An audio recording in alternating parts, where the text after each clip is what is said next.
Exactly, it's catchy. Fat asses. What? They say all men are created equal. But I know Samoa Joe's going to retire after his contract's up. That's actually legit. What's happening? Samoa Joe is officially hanging him up. Uh, Oh, well, good for him. when this contract's up. Hey, good for him. Congratulations on making it out of the wrestling business, brother. I think he saw the money, the checks that were coming in from Twisted Metal. I think he saw the checks that were coming in from Twisted Metal and goes, fuck this shit. Fuck being a fall down, man. Fuck falling down and getting hurt. I'm gonna fall down and get hurt and make seven You know, figures. I'm right. You don't. Fuck that. I'm not gonna fall down and get hurt for a hand jigger. I mean, is it a good hand jigger? I mean, Tony Khan got some blow that goes with that, allegedly. How's If everybody it's a doing? good, it's a good The line of attack on these house. can talk. I'm high as fuck. Apparently, they went 3 hours tonight. Good, more bloodshed. AEW in 3 hours tonight. Yeah, yeah. You sound That's fuck, extremely you sound extremely disappointed. dude. There's so much monkey porn I can watch. I am so disappointed, and that's exactly why. And Claudio almost blew out his fucking knee. Doing a pump kick. I look at it, that's exactly what it is, dude. It is fucking monkey porn.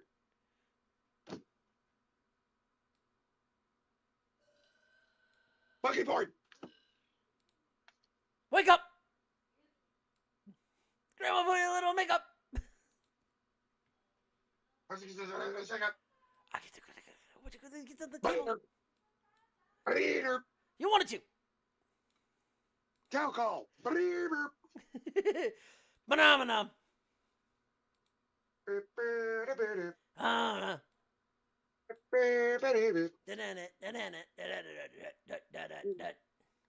I'm a charging my attack.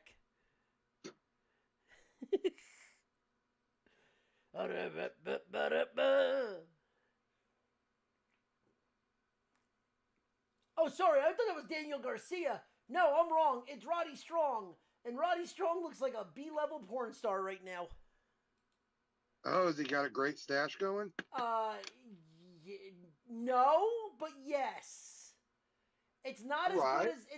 good as Dak Hardwood, Is but it? it's not as good as. What are you motherfuckering about?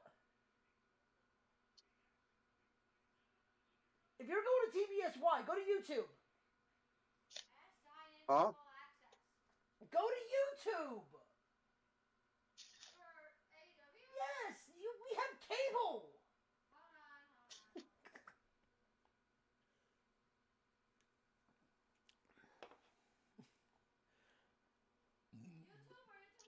YouTube TV. It might already be going to YouTube TV because I was watching it last night.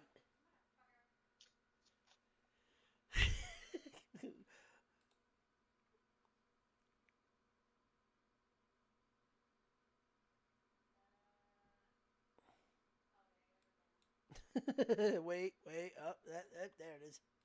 Oh, there it is.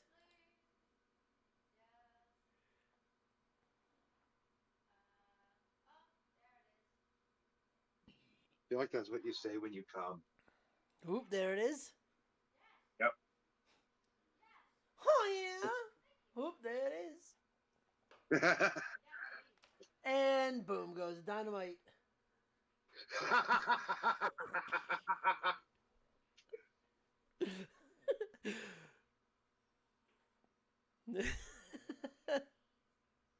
So, I knew that you would like that one. All right, give me 1 second and we'll get started. I mean, granted, we're already live, so we've already started. It's the pre-show. oh Lord, they caught the end of the the fucking retards. No, I was getting your phone. Too late, my fucking ankles. Oh, my ankles are. Cause we're fucking retarded, and we're live.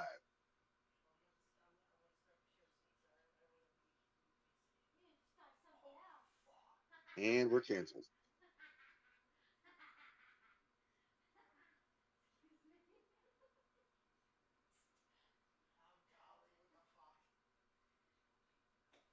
Oh yes, that's right, darling. I just broke wind. I think Joanna might get me. I think Joanna might get this might get the show fucking canceled. Oh dear Lord. That's right, darling. I'm gonna rip your tits off and break wind. What? There's Oh no, you want to do the voice, hun? You want to do whatever we're gonna call the freaking Italian Jewish woman that was related to Ivana? What were we calling her? I don't even know. Oh yes, darling. Listen, darling. I don't know what you're doing. You're not related to me, so go away, please. Oh, darling, I've seen more cock in my life than you have. And we're canceled. You're not live yet. No, yeah, we're live. I don't care. It's no one can see us. Yeah, we're live and on Sorry. TikTok. We're Oh, definitely- fuck me. Oh, listen, darling. No one cares. The last time I saw something, the people were dancing on someone's grave, and that's how you get canceled. I could be that guy on TikTok. Get your ass out of bed. Listen, there are people that say much worse and get away with a lot little. Good job, buddy. Like I said, welcome to the home of the fucking retards. When the fuck did we get ice cream? God, Teresa, Exactly. you'll never. I'm trying to think what to say. See, it's not easy to do it off the cuff, is it? Welcome to my world. Fuck up doesn't nobody I'm a want it. pisser. That guy from TikTok. Yeah, I know who you're talking about. The Yeah. Italian grandmother, Italian mother. Listen, darling. The last time I had to play something, it was called snooker, and I don't want to repeat what I had to see. What do you think I'm doing? Cooking all this for my health? I'm cooking enough for an army. You know what you and you're up. Saw more dead bodies than I don't know where I was going with that one. Hey, Reel listen, it in. you shouldn't have done that. He's just a boy. Shouldn't have done that. He's just a boy. Reel it in. Yeah, make sure you get those French fried potatoes. Mm-hmm.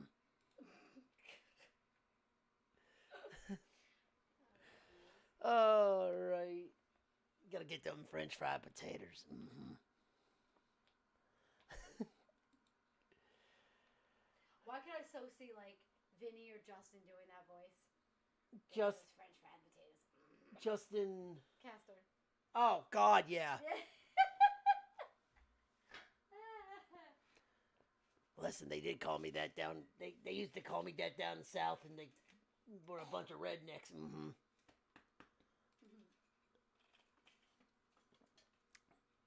And ironically, we have someone listening right now when we're doing this. This is great. Are you sure? Yeah, on TikTok. Poor person. We're gonna get to the movie. Or the movie. It's gonna be a show, all right. Yeah, it's definitely going to be a fucking feature presentation. Because God forbid we have people getting thrown under the bus. Someone that gets CTE on every rushing play, and a winless fucking New York team. Go figure. Is it just you and Ryan? Right now, Christian will be on. Oh, Christian coming. John always has the open invite, but he's kind of busy. Yeah.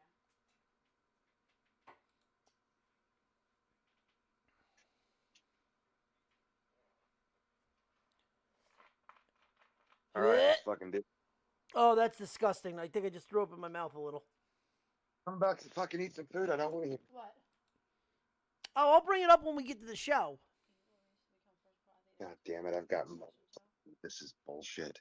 You're even good looking. I've yet to eat today. Damn it! I'm fasting. You're big. Well, whose fault is that? Hey.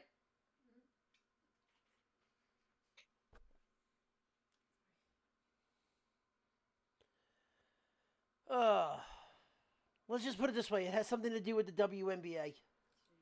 Oh dear Lord in heaven. Yep. The WNBA and the Victoria's Secret supermodel. Okay. It doesn't have anything to do with Sasha Banks and her 5-head. This bitch. What? God damn it. Callus in your bald ass head. This bitch has officially Jesus.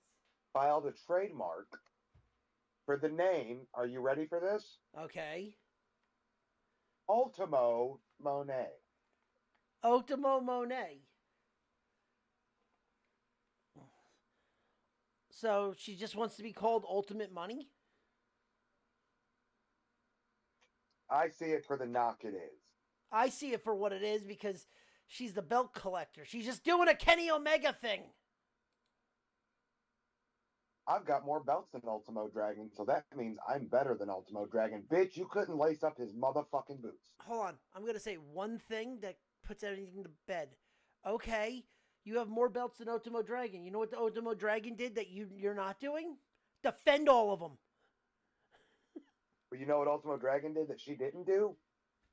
Travel the country and stay Beat on. them and book me over to win it, or I'm not coming in. Yeah. By the way, 3 of the belts that she has are not actually titles. What are they? One of them is the Owen Hart belt.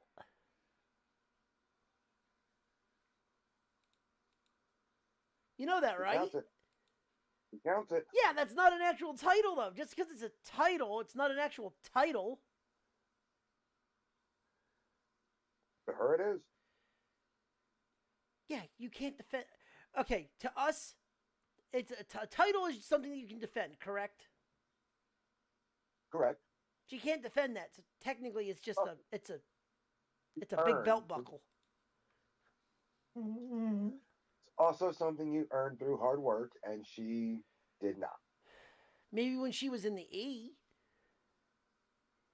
when she was still in NXT.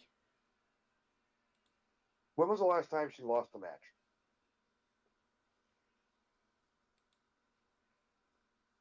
That's a good question. WWE.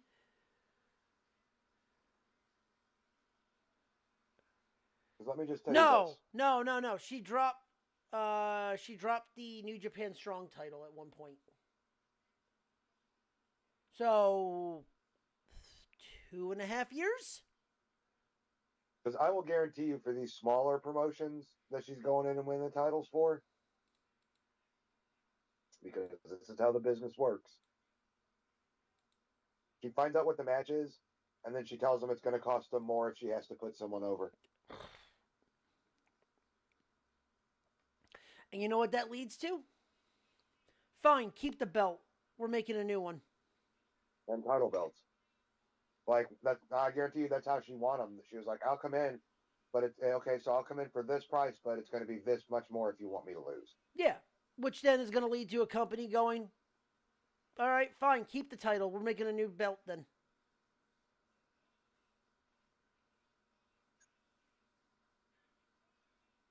Like, she is nowhere near as good as she claims to be. Shit, they made her look good in WWE.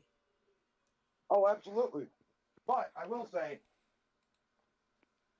in WWE, they had higher expectation for their talent. Yes.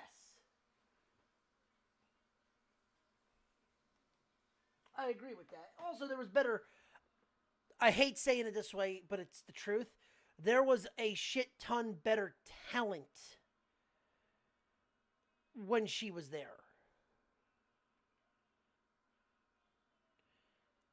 And Sasha Banks had Becky Lynch, Bailey, Charlotte, Alexa. Who does she got here? Sky Blue? No offense to Ty Conti, but Ty Conti, like no, it's true, dude. She did have a higher quality of opponent. And I hate the dog. And I hate the dog. The women that like a good match would have been. A good match would have been her and Jade. Look, let me just say, I don't consider it dogging them because right now they have found a company that doesn't require them to do much. No, but I'm saying I don't mean to dog them because some of these women that are there are trying to get better. No, they are, but it's never going to happen with people like Mercedes Moné. No, like that's why, and that's why I listed off people like Toni Storm is in a league of her own. But you know what the difference between why people like Toni Storm and why they don't like Mercedes? Because Toni Storm puts people over when it needs to happen. When it makes sense, she has no problem losing.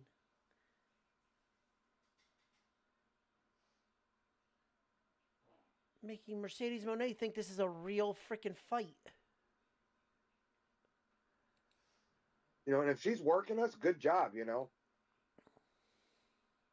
But for real, it feels like she's using her name, her relatives' connections in the industries, and the fact that, you know, she was a former WWE Women's Champion to pretty much get the booking she wants or she's not going to show up. Yeah.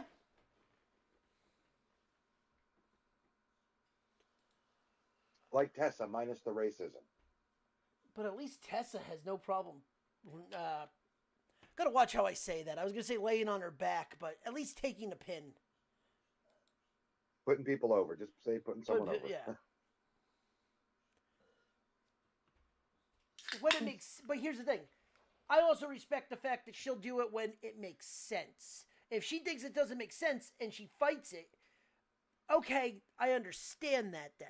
You can understand that a little bit more. It has to make sense on why she's having to put somebody over. I want to go at this at a worker and fan perspective, okay? Okay. Has AEW written themselves into a complete corner with Mercedes Moné? What else can she do? As a fan, yeah, they have. I don't know who they can bring in that it would make complete sense that if they pinned her, that they would be the next star. It literally turns into, and I hate saying it this way, it turns into almost like an Undertaker at WrestleMania situation where beating her, the next woman that beats her, that takes all of her titles, you better make sure you strap the rocket to her and make her the next big thing. Yeah. And you could do that with Willow Nightingale because she's ready to be the next big thing. But I think they don't like her. They like what her situation is. They don't like her. If that makes sense. Right. Like, oh, she's the Poppy. No one will ever believe her. Does she get cheered? Yeah. Does she put asses in seats? Yeah.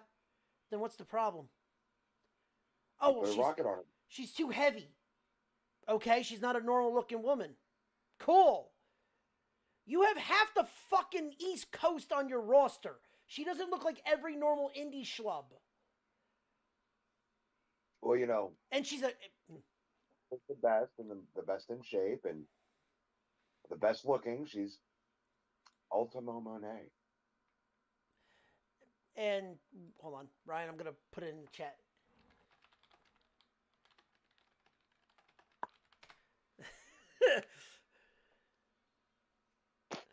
I just put that in the group chat, in the team chat.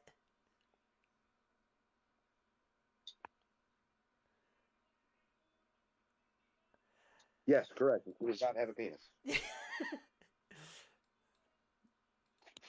And hello, Christian. I knew you were there. You ain't no shit.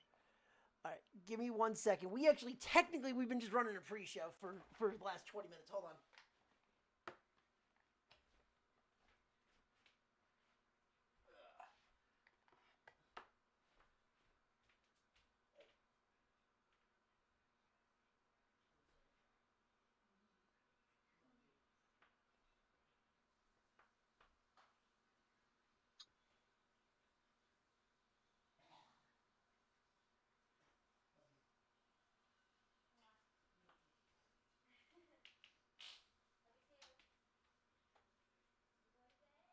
Oh, no guarantees.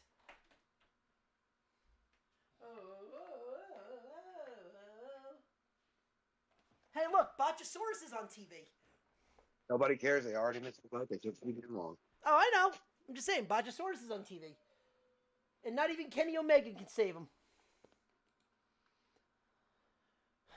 I mean, listen, we've been running for the last 10 minutes, 15, 20 minutes already, so let's just get this going. Ladies and gentlemen, this is the betting window on the Nerd Report Network. I hope you all enjoyed the pre-show, because that's gonna be the best probably we're gonna have for this show. I'm your host, Effin Ronnie, and with me as always, Captain Stuntcock. and we're canceled. As well as, hello, Christian. Mm-hmm. This is your first time listening to us. Welcome. And yes, this will be the first time for most of you that listen to us, because hello, TikTok. We are live on your platform now. And we are a sports/sports betting entertainment podcast where we dive in the good, the bad, and the what the fuck was that in the world of sports and sports entertainment with a little betting with a little side betting and other things.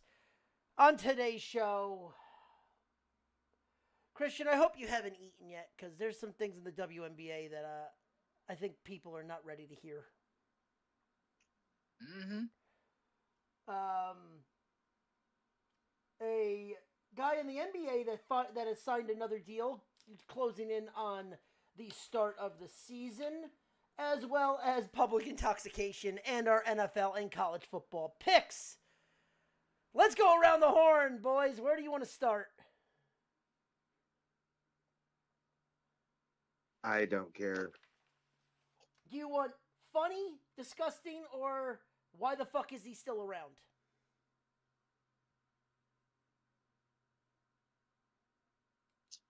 Ain't nobody care. Jesus Christ, just come in with like a wet fucking blanket, Christian. Mm-hmm. Ryan, your pick. Why is he still around? Almost vomit-inducing or public intoxication? I have no idea. Mm-hmm. I have no idea what you're talking about. I'm saying, which one do you want me to start with? Either. Okay. We'll start with the NBA one, and why the fuck is he still around? The Kings have put ink to paper and a boot to an ass of Sir Russell Westbrook. He has signed a one-year deal with the Kings. Not a bad move. But again, how the fuck is he still in the league? Nah, you're not about his best days. Listen, his best days are gone. He's not helping the Kings. This is literally a last hurrah so he can get. He's a leader. Okay, but they just also signed freaking Keegan Murray to a 5-year deal too. Yeah, I saw that. Which actually just broke. I mean, granted, 1 year for the minimum. So what is that? 750,000. Mm-hmm. He's probably. I wanted him to go to Houston. He probably would have been a better fit in Houston. In all honesty. So.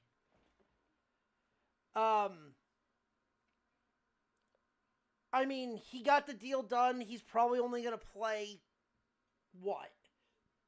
He'll probably come 30? Off the bench. Probably, I would say probably 30 games. Yeah, they don't have him for the season. They have him for the playoffs. Right. I mean, yes, he's a walking triple double, but his best days are behind him, which is hilarious to say because he's only 36. Damn, I didn't realize he was that old. In basketball terms, yeah, right. That's freaking old for basketball. Yeah, well, both of you were old as fuck. I'm a year older than him. Like I said, the both of you were old as shit. I mean, and I'm talking about both of you. Tell my niece that. Wait a second. I don't think you're a year older than me. Look, 30. man, I'm like a fine wine. I get better with age. I'm the Black Tom Brady. I age backwards. You know what? I'll say this. At least your hair is better than Kevin Garnett. You mean Kevin Durant? Durant. Yeah, because Kevin Durant got fajita meat trap house carpet on his head. His hairline's like his career, just running away. Oh. Yeah, I mean, you're not wrong. Yeah, because I let it go. Hair loss is, look, man. Yeah, hair loss is a battle. You're not going to win. Yeah, and Ryan, March 88.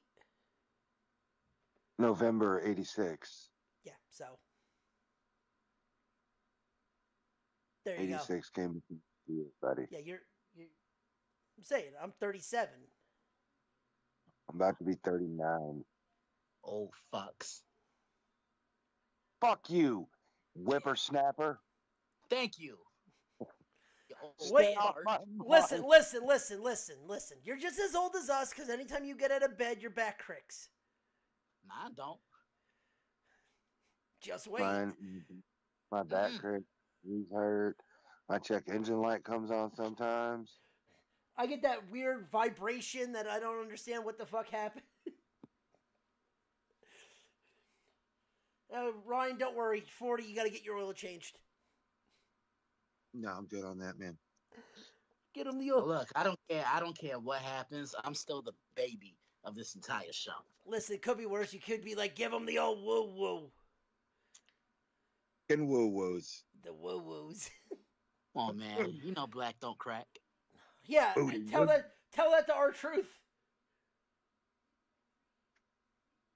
No comment. No, that motherfucker's like, what? He's like 52?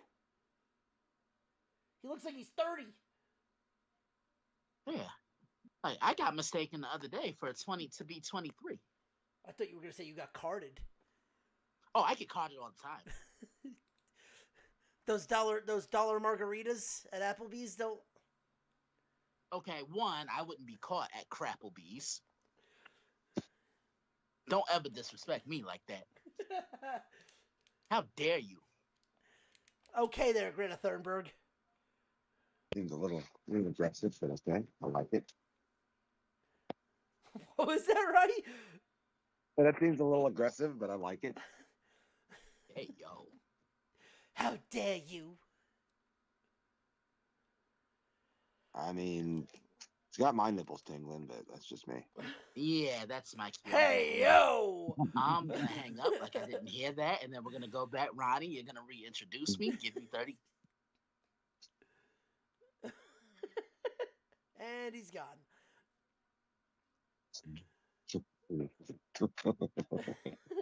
Like I said, ladies and gentlemen, it's going to be that kind of show. And hello, Christian. Welcome back.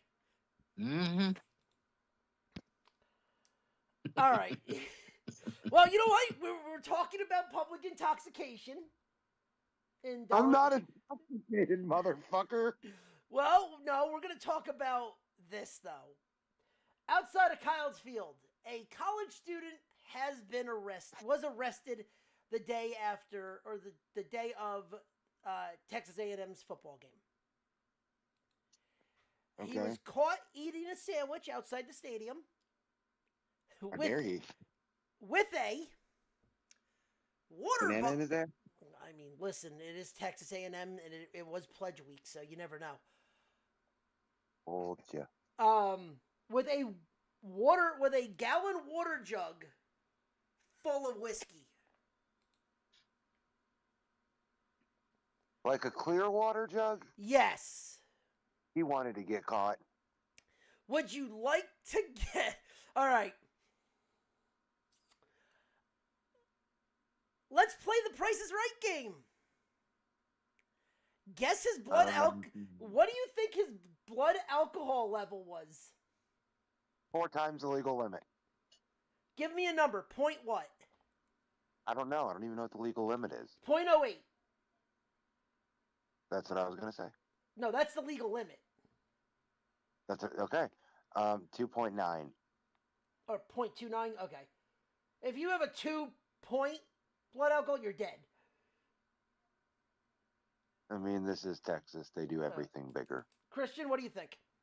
Ain't nobody care. Just guess. I really don't know. Just tell me. This man had a blood alcohol level of 0.337. Oh, that's an ass whooping.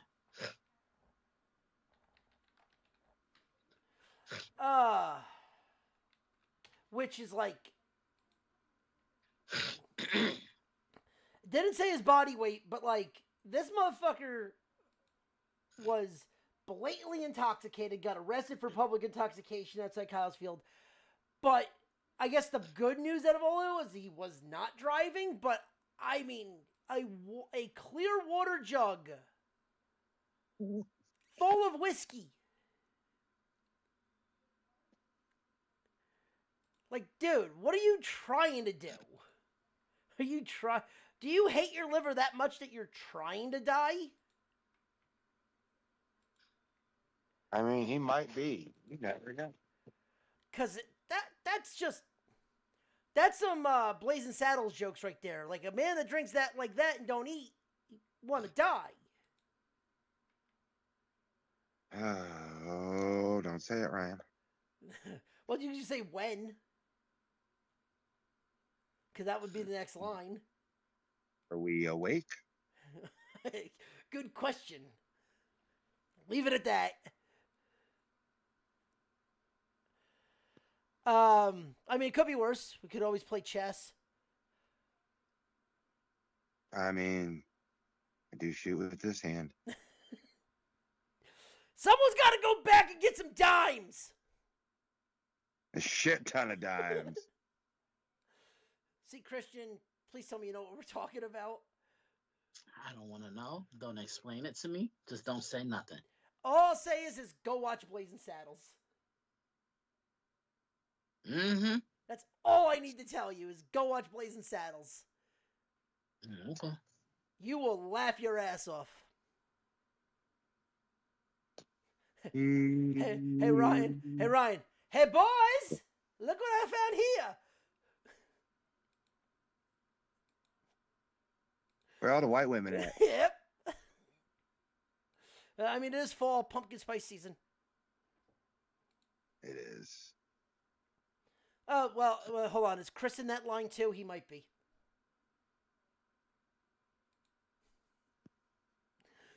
No more Mitchell Gruben. 10's my limit. Bitter baby. If not, you'll make a German spectacle of yourself. I always make a German spectacle of myself, yeah. Listen, Hans and Dieter can come out at any time. Let's not bring them out tonight. Speaking of making a spectacle of himself, thank you for that segue. The WNBA. The Victoria's Secret fashion show is today. Bitch. Why does that have to do with the WNBA? Because the first ever pro athlete is walking the runway today. Do we give a shit? It's Angel Reese. I don't give a shit. Hey guys, guess how many fucks I give? None. Less. I'm sorry. You want to do... she's the first ever woman. I actually have more of an issue with her being the first ever woman. You're telling me there were no other women in the 2000s and the 90s that didn't want to do this? That were better looking than Angel Reese?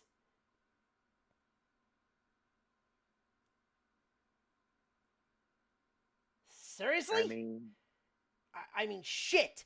Are we not counting half of the WWE in the 90s that could have done this? I mean, probably would have, for real. Like, yeah. Yeah, no, just you could have picked anybody else, but yet you gave us Angel Reese. Congratulations. You played yourself, WNBA, just like you're about to get locked out. You are a sucker. Now, I'll ask you, Christian, I'll ask you this. If they get locked out, because me and Ryan have talked about this before, and we've said it on air. If they get locked out, is that it? Are they done? I wouldn't be surprised if they were. They just don't generate the attention. I mean, well, they have. Okay, a better question is, Like, if they go away, what do they need to do? Because me and Ryan have had this discussion on air too. What would they need to do to regenerate more fans? That is correct. Honestly, just try to push the games a little bit more. I think they would have to change. I think they would have to change the game, and not in like a lingerie football league type deal. Not like that. But Shaq said it best: lower the rims.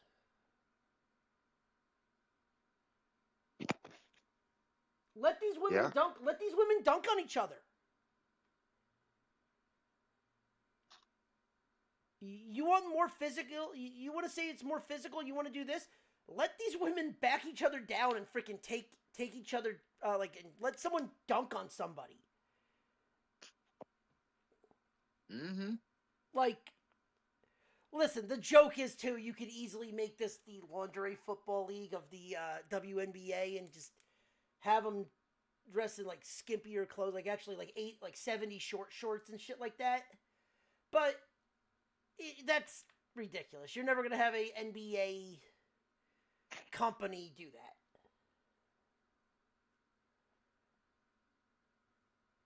that. Mm-hmm. But I mean, shit. You look at someone like what the hell's her name?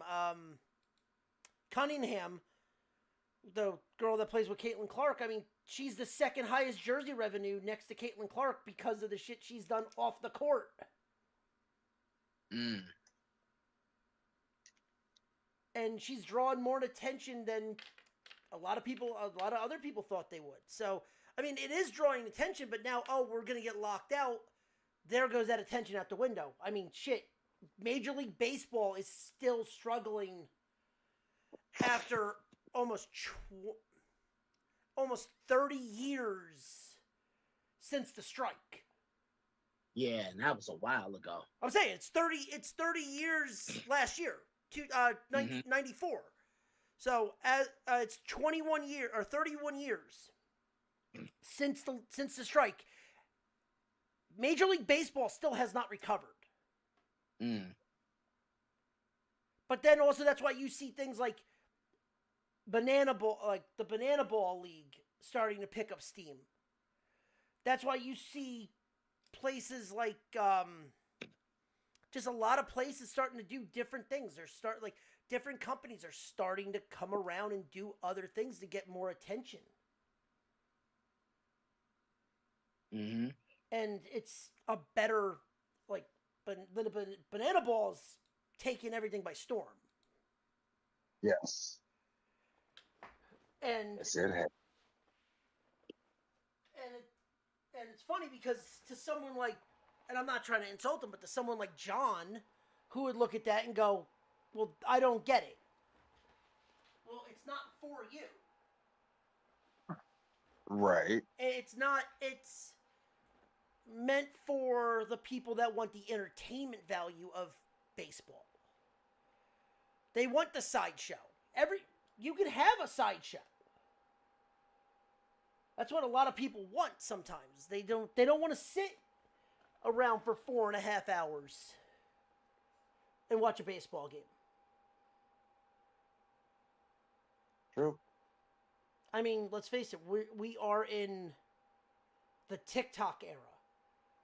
We're in the Instagram era where everyone is It's focused. the social media era. Yeah. Just put it that way. Yeah, exactly. You're absolutely right. Where everything's broken down into 15-minute segments. That's why the NFL rules all. Because every moment in the NFL is 2 minutes. Every play is at least 2 minutes to 30 seconds, and then you reset. And then you reset. And you keep doing it. It's 2-minute segments. And as long as there's not a touchdown, you're still caught up to the game.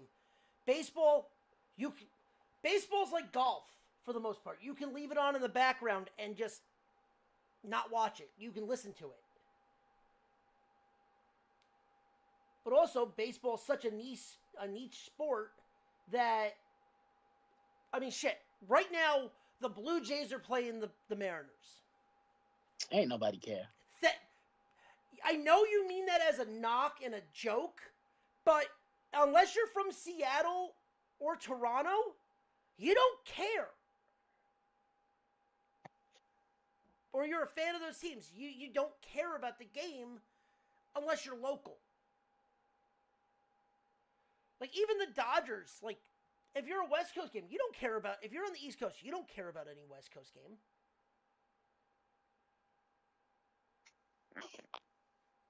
And it's not supposed to be an insult, but some people will take it as an insult. But, Rye, you've seen it. I mean, you're in the Midwest. Yeah. If it's not... In your area, if it's not, and tell me if I'm wrong there, if it's not St. Louis, Chicago, or Kansas City, no one cares, for the most part, right? Pretty much. That is a fair assumption. I mean, and granted, you also have Chicago, you have the Colorado, you have the White Sox, you have all that, but it's the three big teams out there are the Royals, the Cubbies, and the Cardinals. I mean, shit, the Brewers are in it, and nobody cares. Granted, they also know the Brew Crew is not going to make the World Series.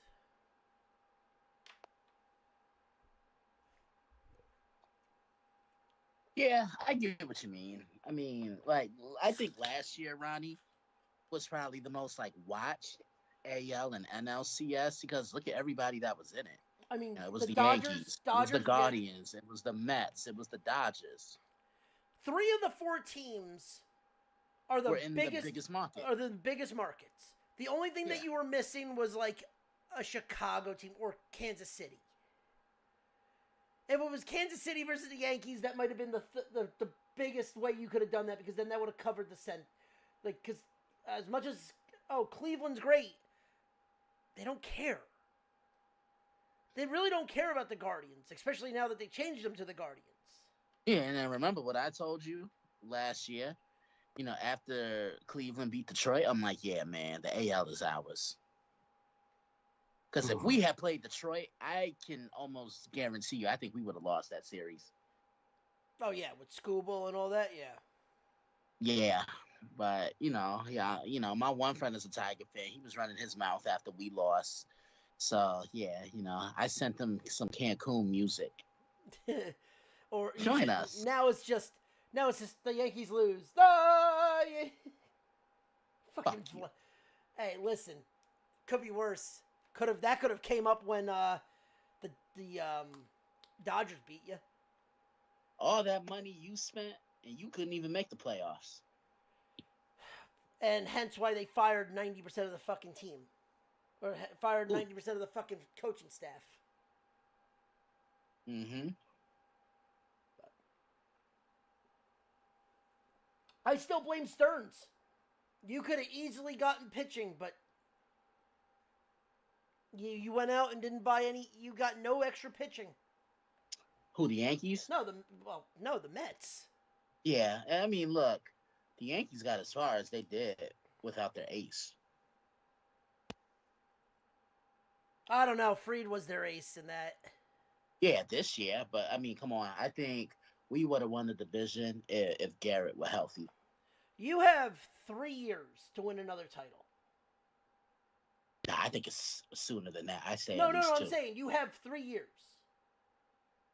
because Cole's in his prime, Fried's in his prime, Judge is in his prime. Nah, Judge is out of it now because Judge is about to be 34. Judge is still. That's why I said 3 years because you got 3 years left. Oh, okay. Because you have 3 years left in his contract for Cole, 3 years left in Fried, and then Judge is on the is still in his prime, but he's got about 3 years until he's completely out of it. Yeah. And then you factor in Rodon, who's just getting out of his prime. And honestly, this may sound crazy, but I think the Yankees will be like even a sharper World Series contender after they let Stanton go. I think you're not going to see Stanton go until next year. Yeah, next year is our final year. Yeah. But I think you're going to see more when it comes to the Yankees. They're going to probably go out and try to go out and buy another shortstop. Or they'll bring up that one kid. There's a part of me that thinks the Yankees are going to start buying. Like, they're going to start going back to the old Yankees and buying. Like, okay, who do you see them getting? I got to see who's going to be on the waiver. First, I think they're going to go after Pete. Yeah, I think Pete Alonso is going to be a Yankee next year. And listen, and the question is do they want to pay him? Because Pete's going to want like $31 million a year. Yeah, I think they'll give him that. Do you think Bellinger comes back next year? If he doesn't, they're going after Tucker. Yeah. Oh, Ryan, there actually news did break, and it has to do with one of your favorite players. All right, hit me. Pujols. Okay. Has been in talks to be a manager. For? The Orioles. I love what you do outside of baseball, but inside of baseball, fuck you, Albert. Yeah, the Orioles are interested in Pujols for the managing job. No, he'd be a good manager. He'd be a good manager, and any place that gets him would be lucky to have him. I'm surprised he wants to go East Coast. He's gonna go where the money's at, I mean. Well, no, because I'm thinking if he's gonna go anywhere, it's either gonna be back to St. Louis or back to LA. Look, I would have figured St. Louis too because of all the times he flew back for the Albert Pujols Foundation stuff. Yeah, but but here's the thing: if you told me he was gonna be an Angel, I would buy that too. Yeah. But quick hit to just Christian. We don't have to go into this, but just to let you know, they did drop the college basketball top 25. We're not going to go into the top 25, but the number 1 seeds for both men and women. Purdue number 1 for the men. UConn overtook South Carolina for the number 1 seed for the women. Okay. Again, preseason. It's a fucking 40-game season. Preseason ratings mean jack shit.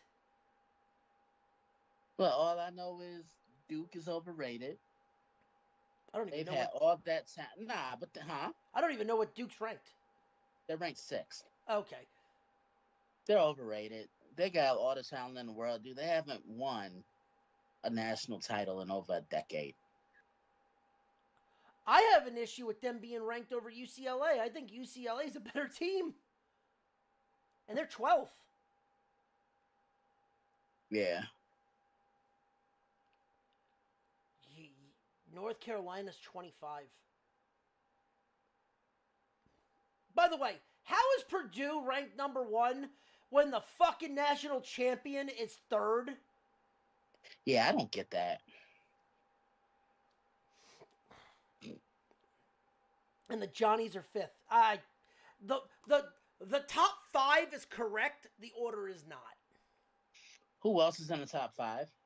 We'll just do this. Purdue, Houston, Florida, UConn, St. John's. Wow. The 5 are correct. The order is not. It should go Florida, Houston, UConn, Purdue, St. John's. Mm-hmm. In my opinion. But again, preseason rankings. It'll go away real quick. Mm-hmm. But, speaking of rankings, let's get to college football. And boy, was there a lot that dropped out this year, or this week. Teams that have dropped out: Michigan, Illinois, Arizona State, Iowa State, and Florida State. Top 25, number 25, we open it up with Nebraska. Cool, you beat Maryland by 3. Hey, Ronnie, let me send it to you now. Yeah, just send it. Let me go through this real quick. Cincinnati. Shut up. Cincinnati, number 24. Number 23, Utah. The Utes. No, not a shock that they're ranked right now, especially with the Holy War being this week. We'll get to that. Number 22, Memphis. Number 21, Texas. Number 20, USC. Number 19, South Florida. They are right now the top of the group of 5. Number 18, Virginia. Number 17, Vanderbilt. Number 16, Mizzou. Ryan, you got something to say? You know what I'm going to say. Say it. Fuck Mizzou. There we go. And fuck BYU, because BYU's 15. Number 14. Why this team is still getting love, I don't know right now. Oklahoma. And we'll go into that when we get to the South Carolina game. Number 13. Because the wind. What was that?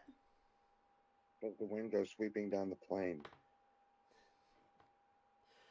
Boo.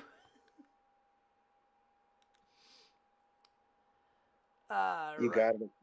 I walked into that. I'll give, whatever. Number 13, Notre Dame. Number 12, the Ramblin' Wreck of Georgia Tech. Number 11, Tennessee. Number 10, LSU. Number 9, Georgia. Number 8, Oregon. We'll get to Oregon in a little bit. Number 7, Texas Tech. Number 6, Alabama. Yeah, they're playing well right now. I mean, they're back to controlling the line of scrimmage. They're running the ball. You know, Ty Simpson to me he's in a driver's seat right now for the Heisman. They've won 3 big games in a row. Georgia, you beat Vandy, and then you go into Missouri. I mean, 2 of those 3 wins have come on the road, which makes it even more impressive. But they're getting back to the basics, playing hard-hitting defense, physical, going from sideline to sideline, trying to make teams one-dimensional. And offensively, they're giving you fits. Like, I think Kalen DeBoer has finally settled in as the head coach with the Alabama Crimson Tide. Yeah, we'll talk about, I give my thoughts when you go through these. I was going to say, we'll get to them because he's not the first in the Heisman Trophy. He's not in the lead. That right now, that's Carson.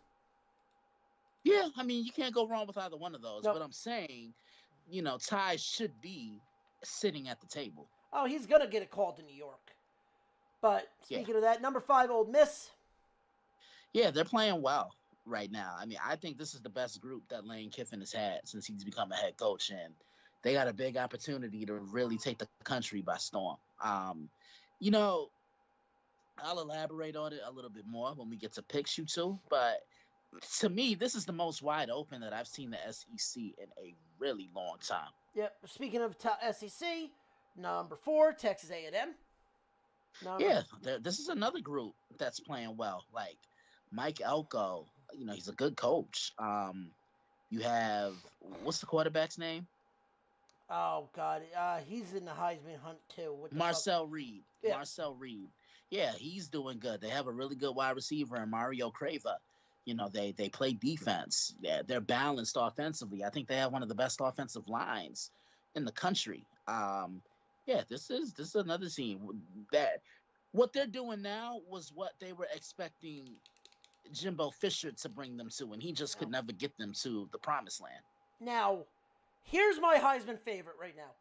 Number 3, Indiana, and Fernando Mendoza. Fernando Mendoza. Yeah, look. If he gets them to the Big Ten title, which they're in the driver's seat for, he should win the Heisman for the fact that he has to play a lot more games than someone in Miami, and yeah, since Carson, except other than Carson Beck. Beck ain't playing teams that the SEC or Big Ten are playing. That to me was... Hold on, real quick. Just 2 is Miami, 1 is Ohio State. Didn't change. Yeah, to me, what Indiana did on Saturday, that was the best win I've seen from a college football team all year long. You know how high octane and how quick this Oregon offense is, and to hold them to 20 points is something. But yeah, Indiana, they did it with balance. They did it their way. They won the line of scrimmage. They got the ball to Elijah Surratt on the perimeter. And yeah, Oregon, they were punched in the mouth. Yeah. Curt Cignetti, I think with this win, Curt Cignetti... Google me. Yeah. Yeah, that's all you got to say. Google him. Mm-hmm. Because Stiggs is going to get to the... if they keep winning, they're going to get to the Big Ten title game. And if they win that... Honestly, I think they have as clear of a path to get to the Big Ten title game because they don't play Michigan.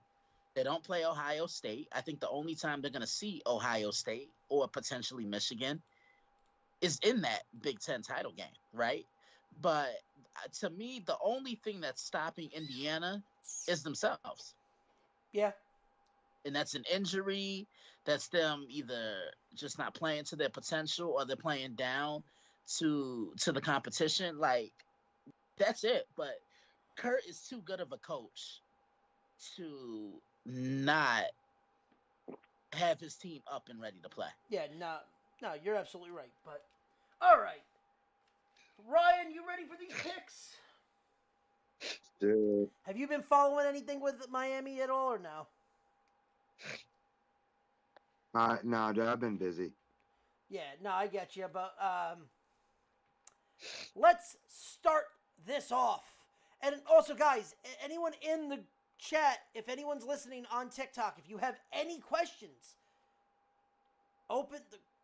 everything's open. So shoot, we'll answer them. Same with Twitch and Kick and all that other shit. If anyone's got anything, we'll answer them. Well, to our best ability. I'm just Right. gonna make one y'all right now. What? I'm just gonna make shit up. I'm warning y'all right now. I said they were best of our ability. I didn't say they were correct. But we open up with Washington coming to the East Coast to the Big House to take on Michigan. Michigan is a 6.5-point favorite after their loss to USC. You got to think that Michigan's going to come out with their hair on fire. They're coming back from the West Coast now. Washington's getting on a plane and coming over from the West Coast.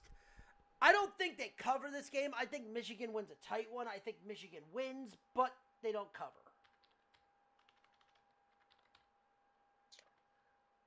I think this is a trap game of some sorts because Washington actually plays pretty formidable defense. And the key for Washington is going to be bottling up Justice Haynes and daring Bryce Underwood to beat you. USC did a pretty good job of that the other day. But, yeah, I think now if Michigan wants to make the playoffs, they have to treat these remaining games as if they were a playoff team. You know what I'm saying? Because one more loss and you're out the field of 12.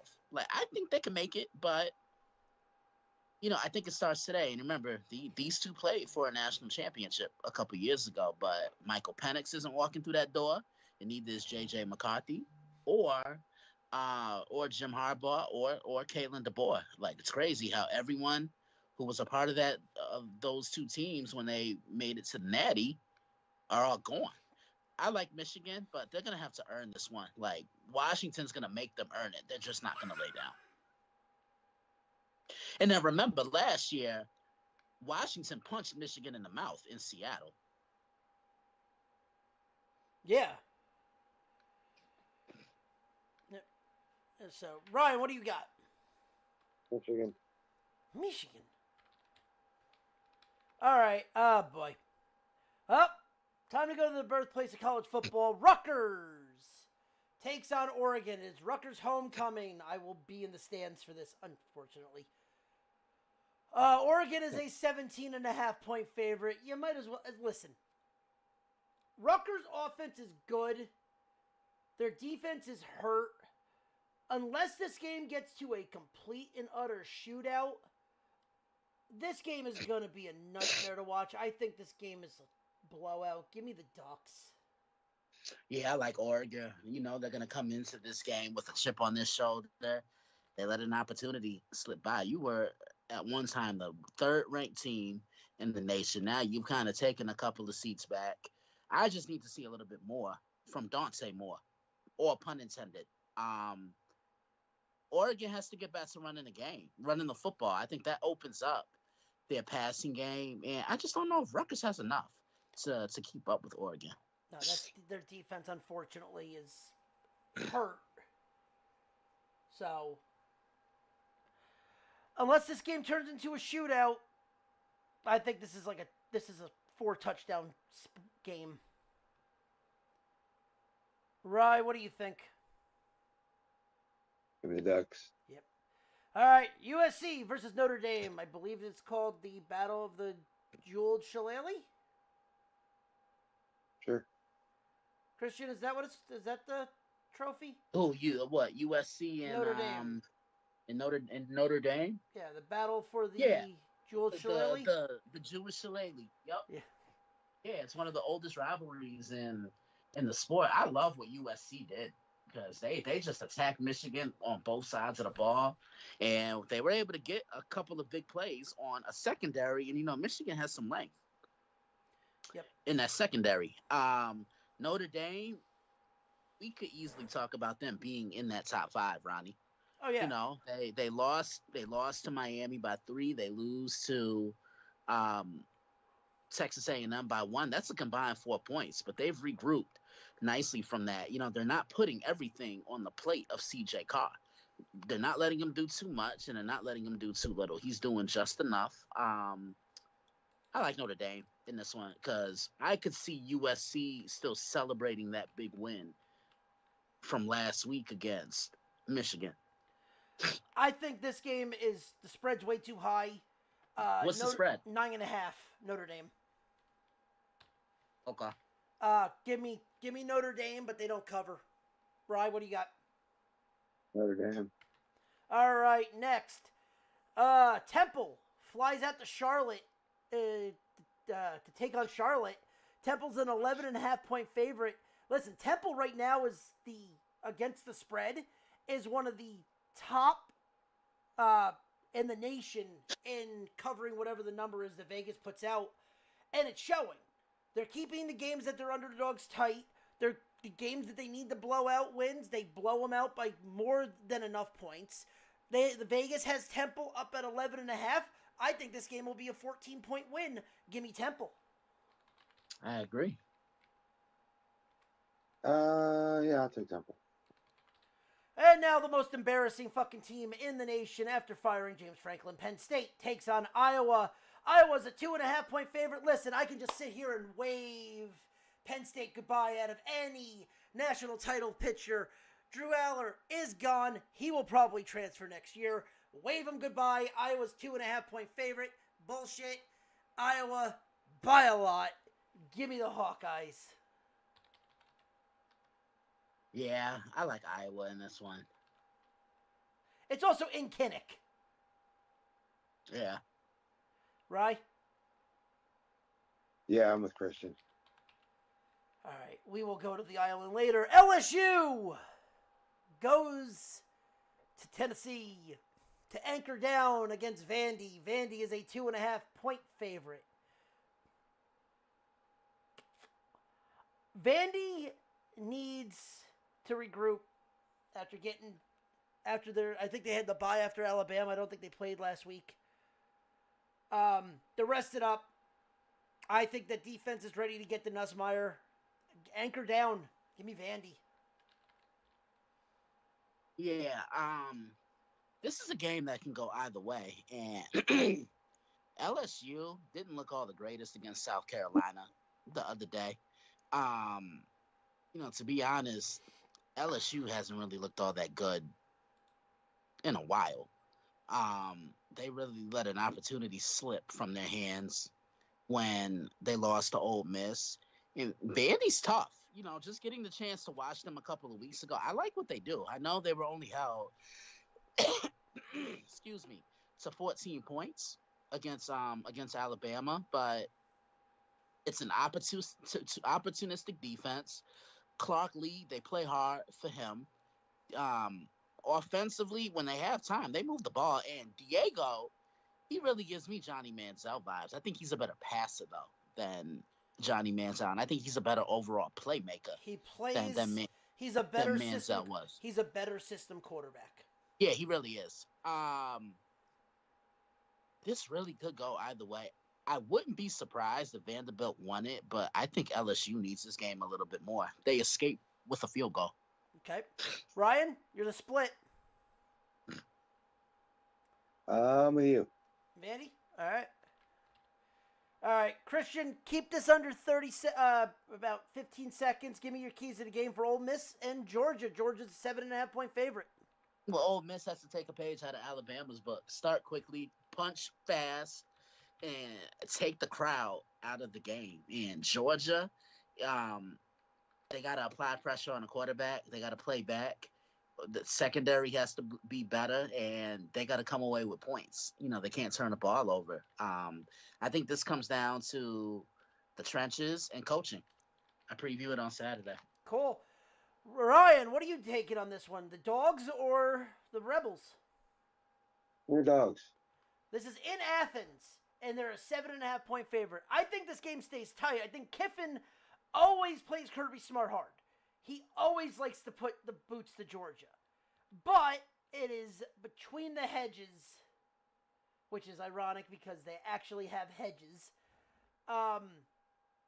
I think Georgia wins, but I don't think they win by more than a touchdown. I think Georgia pulls this out, and I think it's actually a touchdown game. Give me Georgia, and they don't cover. I wasn't happy with Georgia the other day because... What, Kirby Smart's fake clapping? No, it's not even... Shut up. It's not even anything to do with that. It's... you didn't bother to show up in the first half. And I know that saying really is true. It's not how you start. It's how you finish. Yep. And, yeah, they came alive in the second half, but it should have never came down to that. You're a way better team than Auburn. And sometimes, I get Kansas City Chiefs vibes with the Georgia Bulldogs. They feel they can just snap their fingers and turn it on when they want to. And sometimes that's not going to always be the case. No, you're absolutely right. But I'll also say this, Ronnie. This Georgia defense isn't as strong as I thought it was because Tennessee let them up. I mean, they gave up 41 points to Tennessee, if I'm not mistaken. Alabama kind of had their way with them. You just have to be more man than them. Plain and simple. And what makes you think Lane Kiffin isn't preaching that to his young men? Yeah, no, you're absolutely right. All right. So, next game on this list, and actually we'll bleed into one of the other games that we pick to finalize everything. I'm going to get a drink. I'll be back. All right. Ryan, we have UNLV, undefeated, 6-0, versus 4-2 Okay. Boise State. Boise State right now is still fighting for a group of 6, a group of 5 berth. UNLV right now is in the driver's seat to get to Las Vegas to play a home game in Allegiant Stadium for the Mountain West title game. Now, Okay. what's interesting about this is if Boise State loses, the Bloodline has a chance to sneak in and possibly get a berth. And they keep winning, they will have a berth into the national title, the Mountain West title game. Okay. With that being said, UNLV on the road on the blue turf is a 12.5-point dog. Okay. Who do you think wins this game? Does UNLV stay unbeaten? Or does Boise State stay unbeaten in Mountain West and keep their dreams alive for a... I don't think it's Boise. What? I don't think it's Boise. You're going to take Boise? You're going to take the blue turfs? No, I said I don't think it's Boise. You don't think it's Boise? You're going to take UNLV? Take UNLV. UNLV likes to slow the game down. The big question is what is the temperature going to be? This is a 3:30 game. So the one thing that no one talks about is weather in here. Idaho gets cold at night. This game's at 3:30. That's not going to do shit. If this was an 8 o'clock game, oh, you bet your ass, Boise by a lot. But I think UNLV pulls this one out and they knock Boise State out of any chance of making the group of 5. I'm going to stick with it, and I'm going to take UNLV. And we might have to put a ones up. We might have to put the ones up soon. All right. When Christian gets back, we'll ask him this. Speaking of group of 5, next game on this list, 2 teams that are pretty much equal on the Sun Belt. Old Dominion versus James Madison University. JMU is a 1.5-point favorite going into this game. It is in James Madison. Does James Madison needs to pretty much win this and win out to even be in a discussion for the Group of 5 national title game? Give me, as much as Old Dominion's been doing great, give me James Madison. Yeah, give me Madison. Okay. I don't know if he's back yet. Nope, he's still muted. Okay. All right, Tennessee versus Alabama. The third Saturday in October. Alabama is I'm back. Okay, so before we get to the third Saturday in October. All right, so we have UNLV versus Boise State. Boise is a 12.5-point favorite. Who are you taking? UNLV. Okay. Which pretty much means Boise State will be out of any chance of making the going back to the group, being the group of 5 team, because that would be their third loss. Old Dominion versus James Madison. James Madison is a 1.5-point favorite. Ain't nobody care. JMU needs this win to keep themselves alive in to make the group of 5. Both teams have a chance. Both teams have a chance out of the Sun Belt to make the group of 5. But Old Dominion would need to win out, and same with JMU. Mm-hmm. So that's why this is on the list. So who you think? Ain't nobody care. JMU then. Ryan, what did I say? Don't nobody care. And he still put me down for a team. This is why his Achilles gets threatened every show. I get it. Well, there are people out in California. There are people out in Carolinas that actually listen to us that are probably Duke fans. So different And Dukes. you know what I want to say to them? Different Dukes, not Duke. The Dukes. Oh, okay. Ain't nobody care. James Madison's mascot is the Duke. Oh, great. I don't care. Do your homework. Huh? Do your homework. You can fuck off. Speaking of fucking off, the third Saturday in October, Tennessee versus Alabama. Bama's a 7.5-point favorite. It's got to be Alabama. There's nothing from Tennessee that is screaming to me that they deserve to win this game. So maybe they don't cover this game, but give me the Tide. Roll Tide. Yeah, I think it's a matchup of two of the best quarterbacks, not just in the SEC, but in the nation. I mean, Joey Aguilar, he is what I think a lot of people were expecting from Nico Iamaleava last year with Tennessee. The one thing that just upsets me with Tennessee is if they do something in the game and it's working for them and it has them ahead, they get away from it. You get what I'm saying? And it just kind of makes me scratch my head. In Alabama, again, I like the way they're playing right now. They're running the ball like a healthy Jam Miller really makes the difference. And I think I said it here a couple weeks ago. What James Cook is to the Buffalo Bills, that's what Jam Miller is to the Alabama Crimson Tide. Like, he's their most important player. Feed him the ball, move out the way, and let him handle the rest. Alabama's defense is coming around, and this is the best pass defense in the country. I like Alabama. I just think across the board, they're humming right now. Yeah. Ryan? Yeah, I'm a Christian. All right. And second to last game.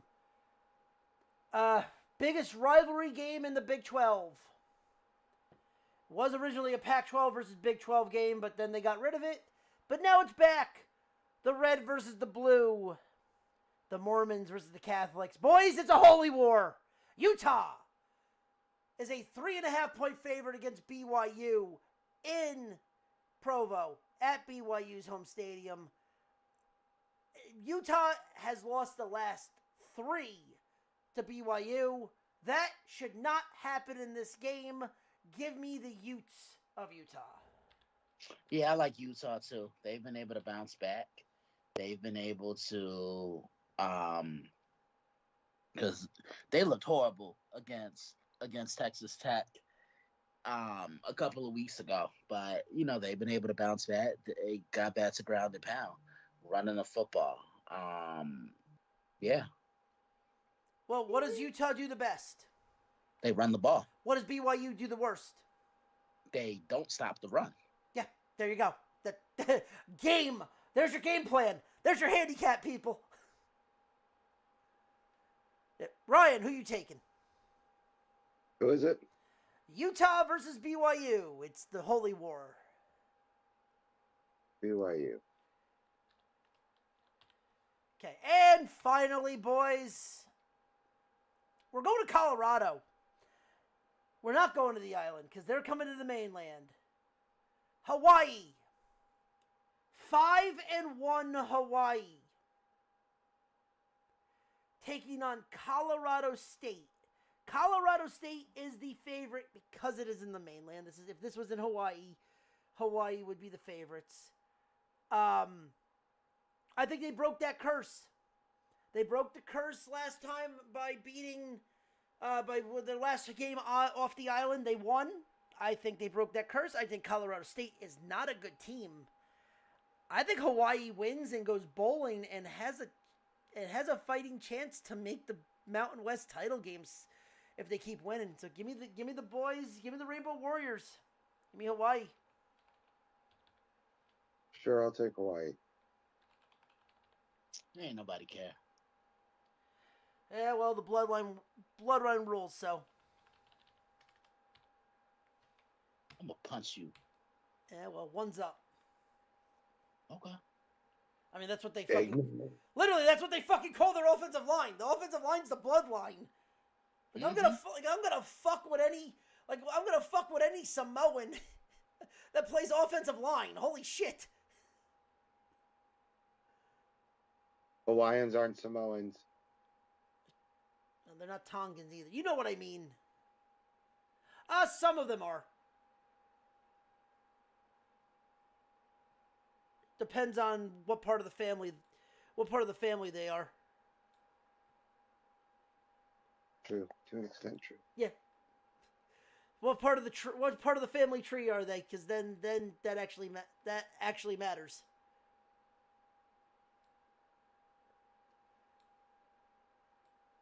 But I feel like we're tiptoeing around a line here why? that we possibly shouldn't. No, there's no line. I'm just saying that some of them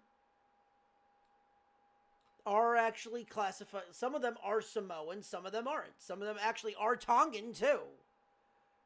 It depends on what part of the family they are. It's not a rock. It's not a rock joke. I did it For the rock. I did it for family. Which, by the way, speaking of family, Zilla's actually going to be in New Jersey in 15 days. Oh, that's cool. Yeah, he's got a match against Enzo. Oh, come on, dude. You know that match is going to be. I wish I can go. It's a Thursday show at Six Flags. For as carny as it is carny, it's at a fucking amusement park. I mean, it is pretty fucking carny. And they're doing the show in the carnival area of the park. Just mwah, it's beautiful. Even better. Yeah, right? All right, let's go to the NFL. And boy, some of these games actually don't have a terrible... Oh, who am I kidding? Some of these games are drizzling dog shit.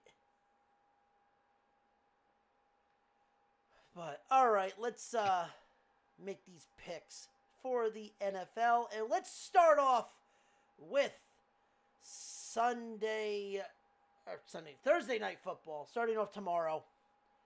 The Pittsburgh Steelers go to Cincinnati. Here we go. To take on Joe Flacco and the Cincinnati Bengals. Pittsburgh is a 4.5-point favorite. Listen, Flacco can only do so much. No, but Flacco also knows how to play Pittsburgh. Also knows how to play Pittsburgh, yes, because he's played him God knows how many times. Exactly. But I think this game's going to be closer. Actually, I don't think this is going to. I seriously think that this is going to be a field goal game at tops. So Pittsburgh, but they don't cover? No. Yeah, I'm in agreement with that. I'm taking Pitt, and I don't think they don't cover.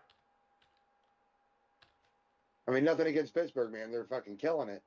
I just like Flacco knows what he's doing. Cincinnati's got a decent team. Yeah, Christian, what do you think?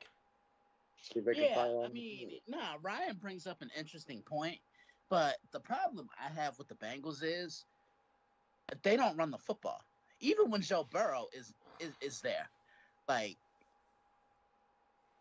I understand it's such a pass-happy league, but running the football still pays dividends. You know, I say this all the time, whether it's here, the Prime, Monday Evening Quarterback, College Football Showdown, or I'm answering questions. Like, the Bengals are the very worst when it comes to running the ball. They just don't do it. And I think this would be so much better, even if they had Jake Browning in. Like, yo, establish Chase Brown. You know what I'm saying? Or you should have never given up Joe Mixon. To Ryan's point, I like what the Steelers are doing because they're intentionally being balanced, something that they weren't under Russell Wilson and Justin Fields last year. But they're running the ball. Aaron Rodgers has built up a nice rapport with DK Metcalf, but I think they need one more wide receiver. If they can go get a guy like a Chris Olave or even an AJ Brown, that would, to me, climb the Steelers up in the in seeding as far as like the AFC is concerned. I do like the Steelers, and this is a rivalry game. They're always close. And the Steelers and Bengals, they always play each other tough, especially in Cincinnati. I like Pittsburgh. Okay, so all right, next the London game. The Rams take on the Jags. What was that, right? The London Silly Nannies. Yes.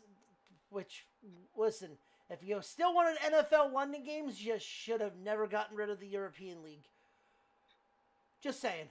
The Rams taking on the Jaguars. The Rams are a 3.5-point favorite. This game kicks off at 9 o'clock in the morning, or 9:30 in the morning. Early. Yeah, well, 8:30 for you. Give me the Rambly. Give me the Rams. I know, Yeah, Ryan. I know, Ryan. Jags. Yeah, I'm with you. I like the Rams. I don't think there's anything else that really needs to be said. No, I think, like, as much as I like Jacksonville for this one, I think the Rams. I mean, the question is too: does Stafford's back hold up flying cross country? Right. And Puka Nacua, I think, is a game time decision. Yeah, well, they're gonna find out before they get on the plane. So. Right. Because if he doesn't have to fly, they're not gonna have him fly. Actually, I was recently having a discussion with a coworker, and I think I'm going to go with the Rams. Okay, so how'd that come about? He's a Rams fan. I'm saying, how did he change your mind? We started talking about Kroenke and that whole situation, and I kind of realized that the city of St. Louis was just as much to blame for the Rams leaving as Kroenke making the team bad. Because he made the team bad because after the greatest show on turf was over, nobody gave a shit.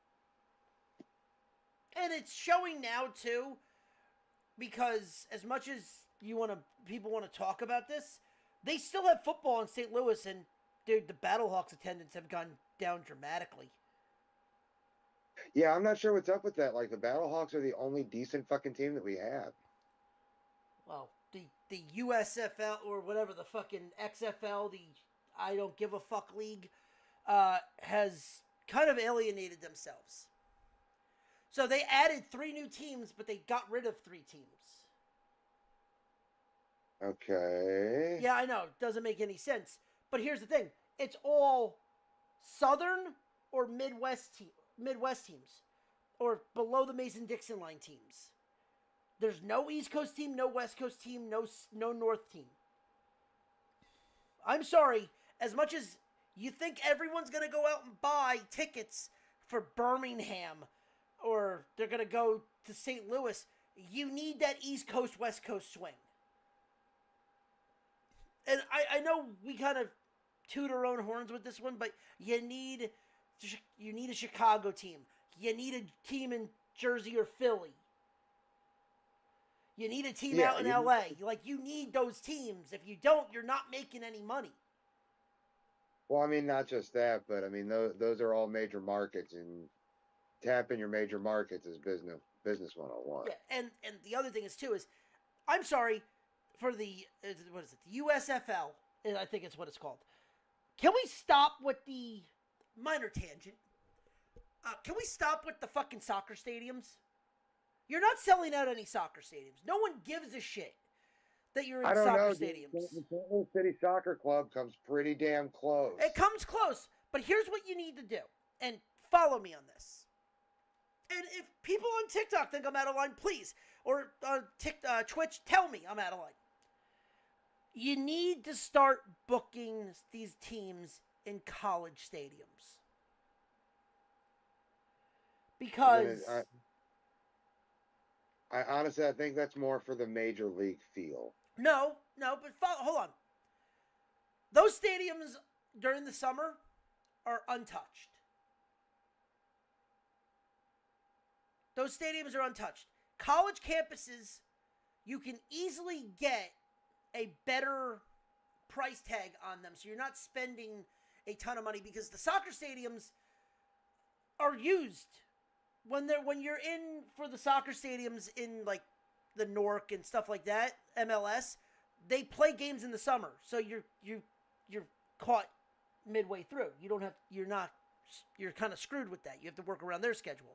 College stadiums, you don't have to worry about it. Now, I'm not saying. I think the big thing that was a problem was with the XFL was they booked Giant Stadium, which was a 70,000 seat stadium, and they only used a quarter of it. Right. But you're telling me you're going to a college stadium that has 30, less than 30,000 seats, 25,000 seats.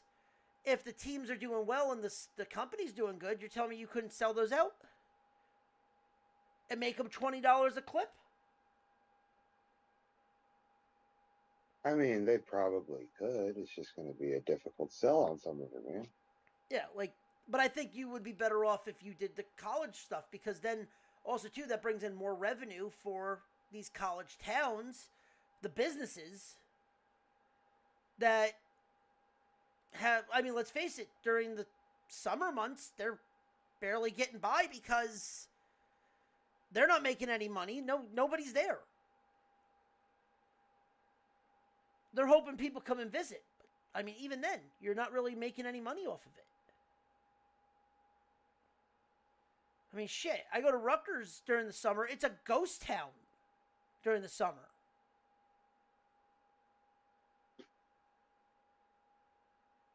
I think you can bring some revenue in for other places and do shit like that. That's just me. But I mean, yeah, like the soccer clubs, shit like that, they're at least selling those tickets out. They're at least selling out those places because they're the size of college stadiums.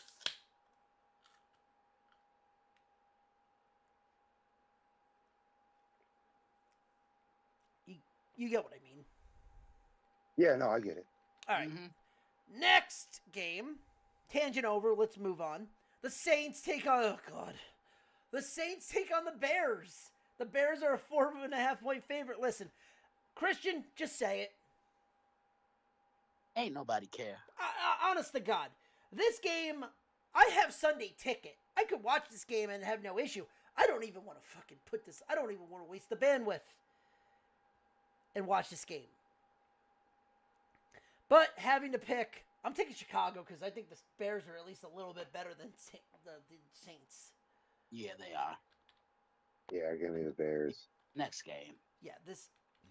God. Painful. Speaking of painful, oh God. Miami Dolphins take on the Cleveland Browns.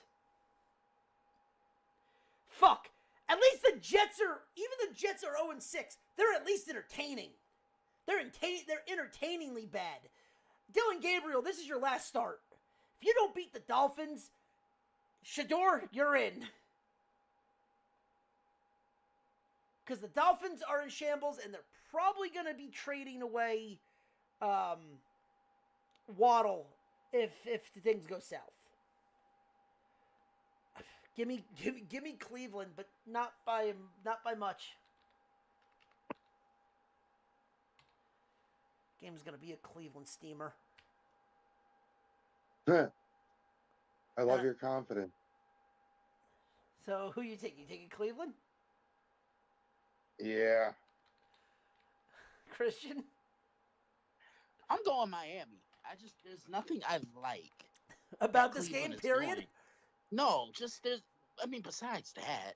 But there's nothing I like that Cleveland is doing right now, besides them having a good defense. And, Myles Garrett, I saw he was complaining. Yeah, I want to win.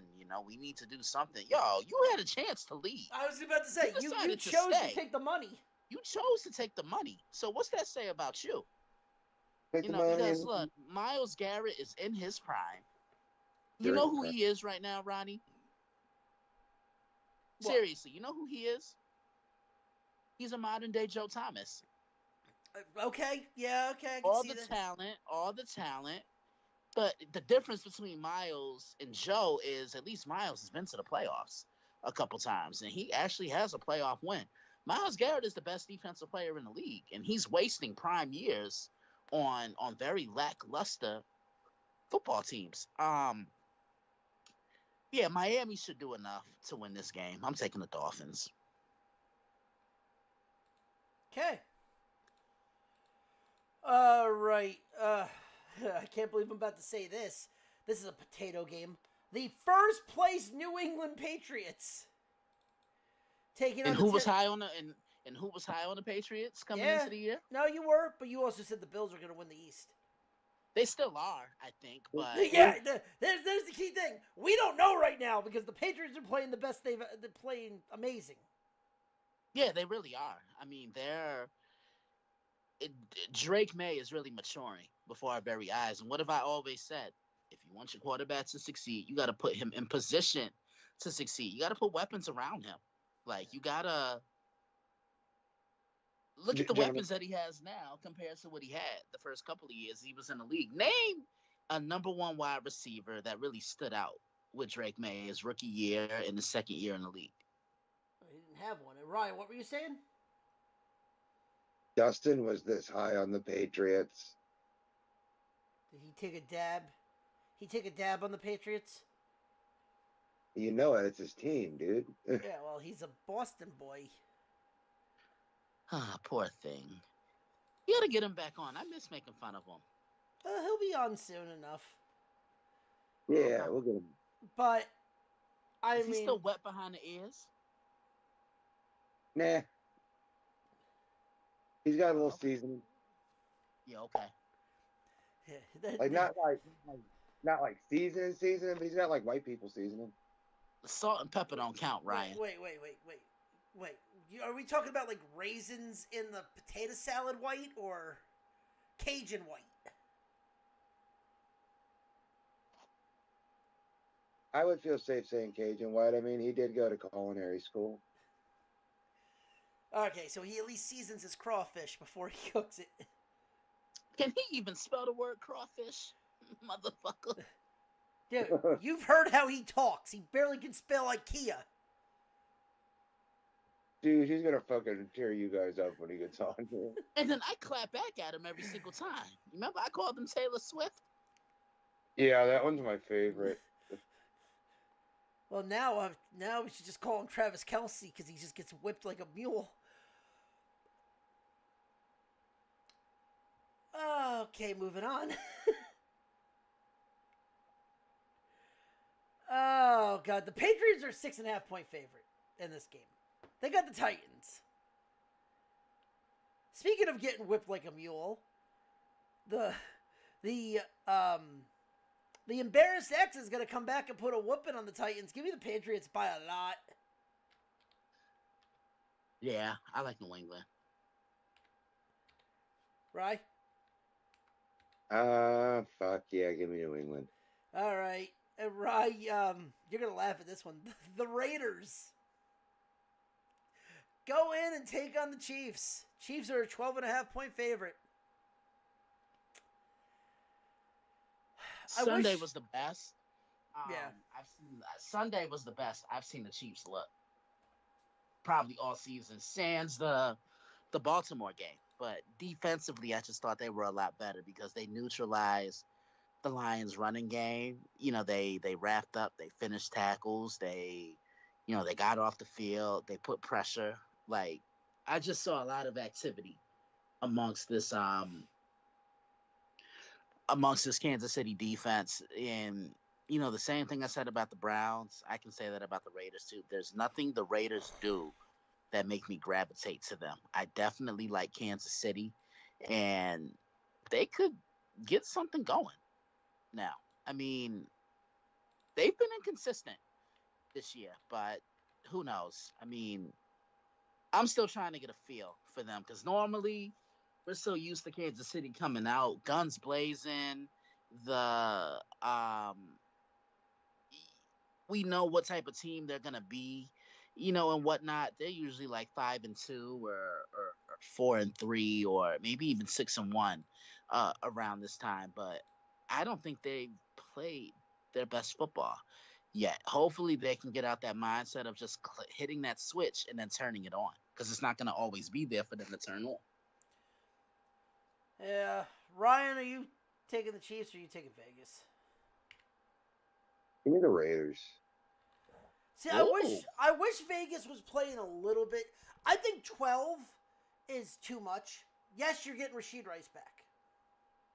Look, in this Patrick game. Mahomes apparently just said some shit that is going to alienate about half of his fan base, and it's going to shake him. I say this. I think Kansas City wins this, but I think the Raiders are the one team that plays this team very tight. So I think the Raiders will keep this game tight. I think they'll keep it within the 12. But I think KC wins this, but I think Kansas City, because this is in an Arrowhead. If this was in Allegiant Stadium, I'd flat out tell you that Vegas would win. All right. The Eagles versus the Vikings. Christian, give me 15, 20 seconds. I think this is the game where Saquon Barkley he gets out this rusty shell because the Vikings, not only do they struggle to stop the run at times, the Vikings are also a little too aggressive. And when you're over aggressive, it can hurt you, right? I think Kevin O'Connell, he's going to announce who the starting quarterback is going to be on Sunday.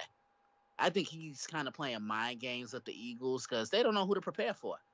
Defensively, are you putting in the game plan to limit Carson Wentz, or is J.J. McCarthy finally gonna come back? The Eagles, they have to be better because I haven't liked anything I've seen from them, and this could be a great measuring stick of a game for Minnesota. I preview it tomorrow. Ryan? Give me the Vikings. I really think Philly might be in a free fall. Now, I agree with you, Christian, that Philly needs to run this ball. They need to give Saquon the ball, but I think I don't know. There's something about this defense, especially if they're not 100% healthy, that's going to be a problem.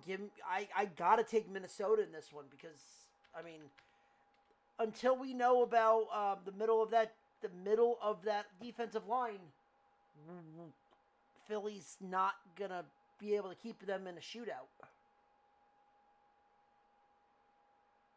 All right, next, the Panthers take on the Jets. Panthers are a 1.5 point favorite.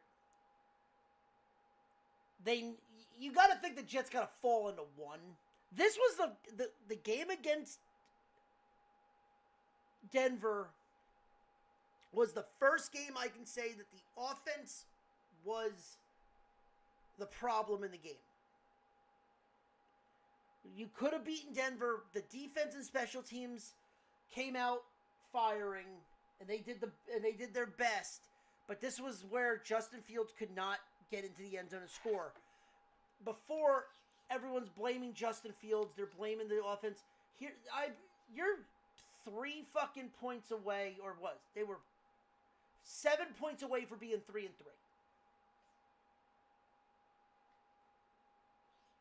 The Jets. Their defense couldn't hold it. Their defense gave up 2 game winning drives, and then the other one they could have beat Miami if Hall didn't fumble the ball. The Jets.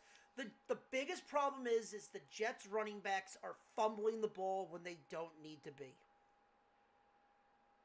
Yeah, and until the Jets can get their quarterback situation going, but I don't even think it's they're going to continue. I don't think this is Fields' fault. Last week was Fields' fault. Last week was Fields. I won't say it's his fault, but anytime he had a chance to throw, he didn't do it. He was gunshot. Or if he had time to throw, he's overthrowing guys or he's underthrowing guys. He was gunshot. He was. The problem is this was the first game where you could actually sit down and say the offense and Justin Fields cost the Jets the game. Yeah. Normally, I could tell you the defense for 2 of the other games. The game against Tampa, the game against Pittsburgh, was the defense's fault. This was the first game where the defense and the special teams came through, and it was the Jets' offense that lost them the game. Especially at the end, it's a 60-yard field goal. How do you not take the attempt with 2 seconds left to kick a game-winning field goal? And also, that was the worst I've ever seen the Jets' offensive line. last week. 9 sacks. Your offensive line gives up 9 sacks. That's embarrassing. Yeah, it is. Until I can see other... Listen, I will gladly eat a loss on this one, but until I see otherwise, I'm going to sit down. I'm going to take Carolina. Not happy about it, but until I see otherwise, I'm going to fade the Jets. Give me Carolina. Yeah, I like Carolina. I like what the Panthers are doing. They're running the ball.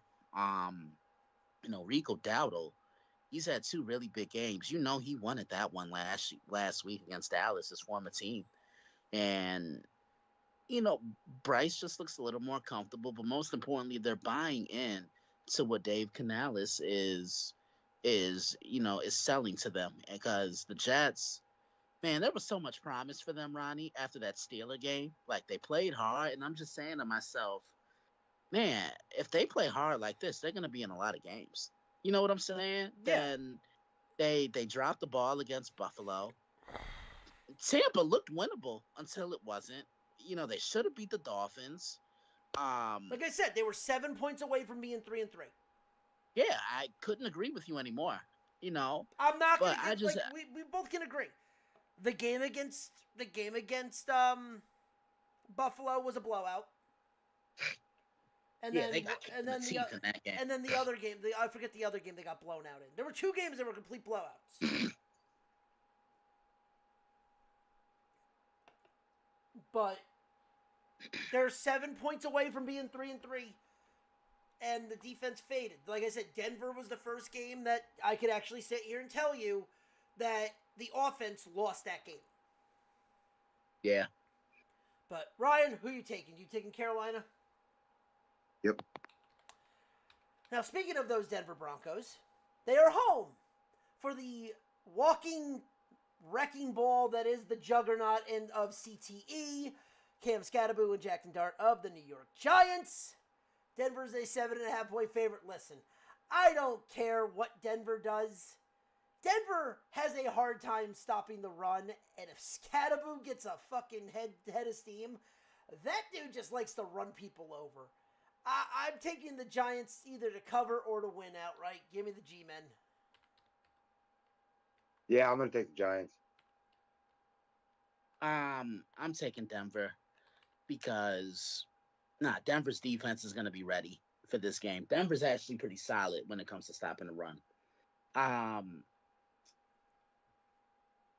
think the Giants can play them tough, but if this game were at MetLife, I'd probably lean toward the Giants. But because it's in Denver, I'm gonna take the Broncos, and this is gonna be an emotional day for the Broncos.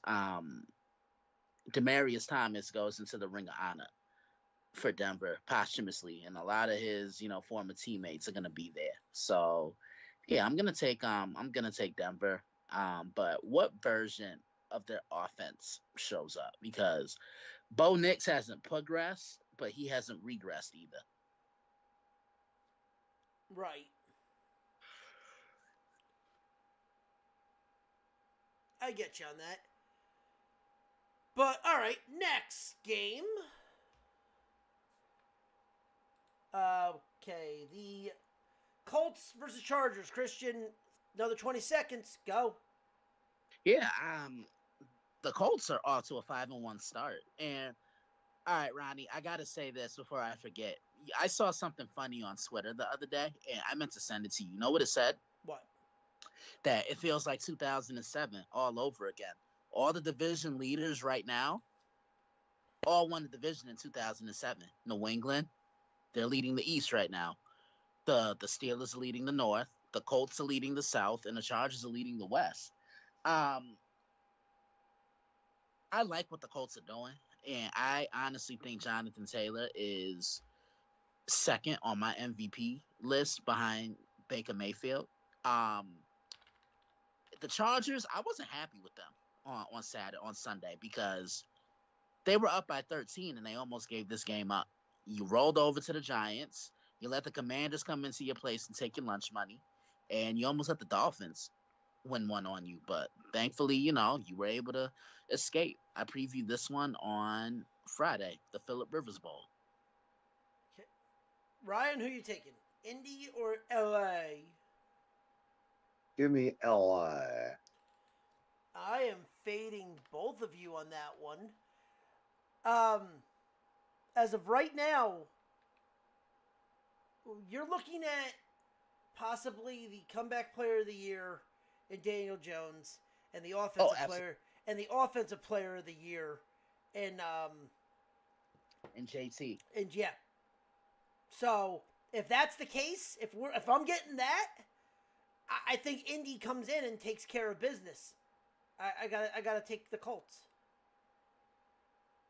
All right, the next 5 games are pretty much, except maybe the one Monday night. Let's make these last 5 quick hits. Commanders Cowboys. Washington's a 1.5 point favorite. I'm taking the Cowboys. I don't trust Washington. Yeah, I'm with you. Give me the Cowboys. I'm taking the Washington Commanders. They have a better defense, and they don't have the pass rush to get after Jaden Daniels. All right, next, Green Bay takes on Arizona. Green Bay's a 6.5 point favorite. Listen, Call of Duty is not out yet. Kyler Murray will at least play, but the Packers are a better team. Give me Green Bay. I'm taking Green Bay. Ryan? Yeah, I'm taking Green Bay. Okay. The Falcons take on the 49ers. 49ers are a 2.5 point favorite. I think the Falcons keep this train rolling and that defense, and so give me hot Atlanta. I'm with you. I like Atlanta. The loss of Fred Warner it's tough. I mean, he was the quarterback of your defense. You could make a case that he was their best player overall. And to lose him, you're already without Nick Bosa. George Kittle's expected to come back, but I just think Bijan Robinson's going to be a little too much for this 49ers defense to contain. Right? Who is it? Hot Atlanta versus the Niners. Give me the Niners. Okay. Monday Night Football. Tampa Bay versus Detroit. Detroit's a 5.5 point favorite. Oh, Detroit. Yeah, this is a coin flip. It can go either way.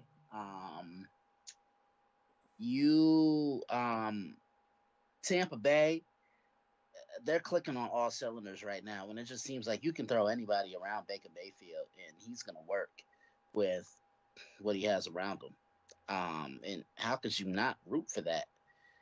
This Tampa team, that they have grit, they have moxie, they have swagger, they have patience. You name it, they have it. They play so well together collectively. And Detroit got punched in the mouth the other day, but I think this is a litmus test for the Detroit Lions, because the knock on them right now is they can only dominate against bad teams. You lost to Green Bay, who's a good team, and you just lost to Kansas City. This is the perfect opportunity for them to bounce back. I like the Lions in a somewhat semi-shootout. So, the big injury to this entire game, and I don't know what's going to happen until we get everything, is Ibuka. Yeah, and I mean, he and Baker Mayfield have built up such a strong chemistry. Until this injury happened, he was your front runner for Rookie of the Year. Yeah. But with that injury, I can't sit here and tell you that Tampa's going to win, because their offense is cluttered with injury. Listen, if you're a Falcons fan, that injury, you're loving every bit of that, because that gives you the chance for Atlanta to come in and win this division. But yeah, give me Detroit also. I would take Tampa if Ibuka was still in, but I can't. And finally, the Texans take on the Seahawks. Seahawks are a 3.5 point favorite. Listen, Seattle. I have no handicap to this game. Christian? I like Seattle. And I'll say this, I'm not staying up for this game. It's a 10 p.m. game. Yeah, I like Seattle. Like, Houston, they've been a little too inconsistent for for my liking. Their defense has been great, but it's their offense that's going to continue to hold them back. This is why I kept telling people, like, I'm not ready. I'm not ready to throw Houston in the conversation with the AFC's elite. Like it was Buffalo and it was Kansas City. And, Baltimore is a shell of themselves. They just beat up on Baltimore a couple of weeks ago. The best news about Baltimore this week is they have the bye. Yeah. And so does Buffalo. Yeah. But, no, you're absolutely right. But other than that's the NFL this week. Is there any... Oh, God, Toronto is putting a whooping on Seattle right now. Fuck. 12-2. Wow. Well, doesn't really matter. They're still up 2-1. They'll still be up 2-1 after this because it's almost over. It's the ninth. It's about to go into the ninth inning. I think they got Randy Johnson. They had Randy Johnson today throw it at the first pitch, and I think the kid throws it out tomorrow. Nice. So, but yeah, Randy Johnson was a beast. Oh, just fucking, he hasn't changed. But, he still looks like a fucking monster. Yeah, I remember when I saw him pitch up close with the Yankees. Yeah. He made Jeter look like a shrimp, and Jeter wasn't a small guy. That's interesting. Okay, this is interesting. So they just announced this. Scherzer to start Game 4. For who? Toronto? Yeah. Oh. That's interesting. But other than that, do we have anything else we want to talk about real quick? Yeah, you bringing your ass to Monday Evening Quarterback? I'll talk to you off the air about that. All right, cool. But, all right. With that being said, ladies and gentlemen, thank you for listening to our show. If you like what you heard, follow us on all social media accounts under the Nerdport Network. Follow us individually on Twitter at FNRonnie. At DailyBlitz_61. At StuntGawkSTL. And join us back on here on all social media networks for the betting window, for myself and Ryan doing some random freaking shit. Maybe we do Monday Evening Quarterback on TikTok. Yeah, why not? So should I announce that? Not yet. On social media? Not yet. Let me work some stuff out. All right, cool. And also coming through and me playing video games in here. I'm going through Final Fantasy VII right now, and me and Ryan are playing Fortnite on all of this. So with that being said, ladies and gentlemen, if you like what you heard, tell your friends. But if you didn't, oh, fuck yourself. Go suck a dick with your butt. Hey, yo. Hope a pickaxe doesn't fall where the good Lord splits you. I hope you stub your fucking pinky toe. Ow! At least tell your enemies first. Shit. But always remind them two things. One, Bobby Bonilla be getting paid. And two, there is always a teachable moment. And shit, I'm sorry. If you don't believe us, that's just a fact of life. Yeah. Yeah.